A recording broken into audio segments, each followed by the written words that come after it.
So for most Christians, that is a scene that is about faith.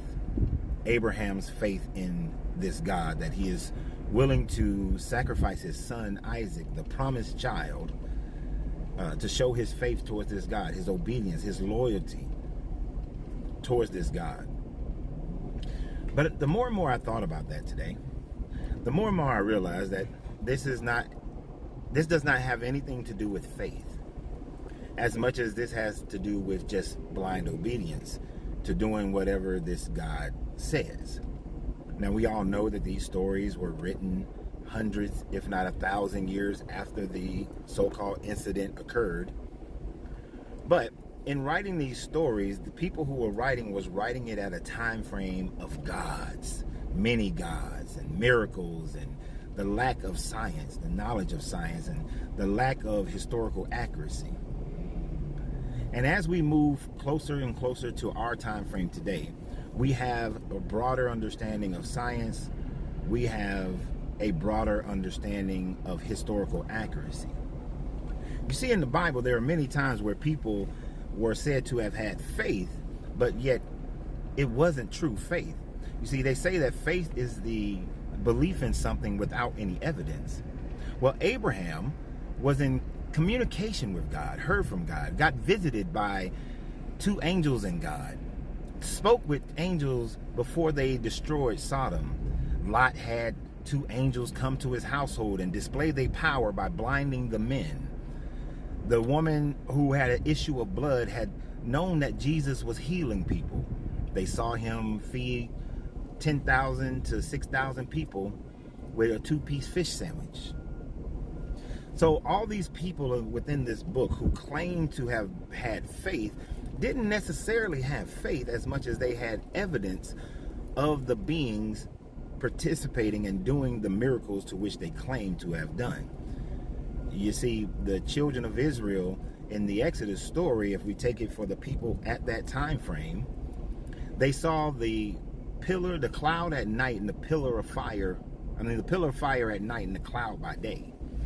They had evidence of this God. Now, this is where the Christian says that, well, they had evidence, but yet still they were disobedient to this God. A logical explanation of that is the mere fact that at that time frame, in a small region, there were many gods. There was Shamash, there was Enlil, Enki, there were the Egyptian gods of Ra and Heru, and there were the Greek gods of Zeus and Aphrodites. So there was many gods that a person could choose, and people accepted and believed that the gods of other peoples existed. So their disobedience can easily be understood because many gods were said to have been demonstrating their powers with the Babylonians or the Canaanites or any other group of people were claiming that their God did something, and even the Israelites of that time frame believed in those gods. We look at the Exodus story and you see that the gods of the Egyptians were doing the same type of magic that the God of the Israelites were doing. They turned their staffs into snakes. They turned some of the water back, some of the water that had been turned to blood, they turned it back to water, and they demonstrated some of those same powers. Now, of course, some of the magic that of the Yahweh God went beyond the Egyptian gods, but yet that didn't sway people to think that their God was the only God, but was the one that was for those people, those different tribes of people. And so therefore, the disobedience can easily come about because the acceptance and the belief in other gods was real to them. So the evidence of having that God is not all that special, because the evidence of other gods were also deemed to be valid and true. So to see Jesus, to see any of these other miracle things according to this book happen, is acceptable not by faith, but acceptable by evidence. But like I said earlier, as we moved into a time frame where we started to understand science better, how the world functioned, how the universe functioned, and when history was being recorded in better formats, where it was being recorded at the time frame of things happening, This belief in the gods and evidence, well, let me not say belief, but the evidence of God's hand at work was not as evidentiary as it was in the old stories being told, because they were old stories with no one to validate them, just merely the oral traditions, and then the written traditions came after the oral. So a really good verse was written in order to keep people under this misguided belief. And that verse was the one that says that for those who have seen and believe, great. But for those who have not seen and yet believe, they will be greater than those who have seen. So it gave an out for you to be able to have faith without any evidence.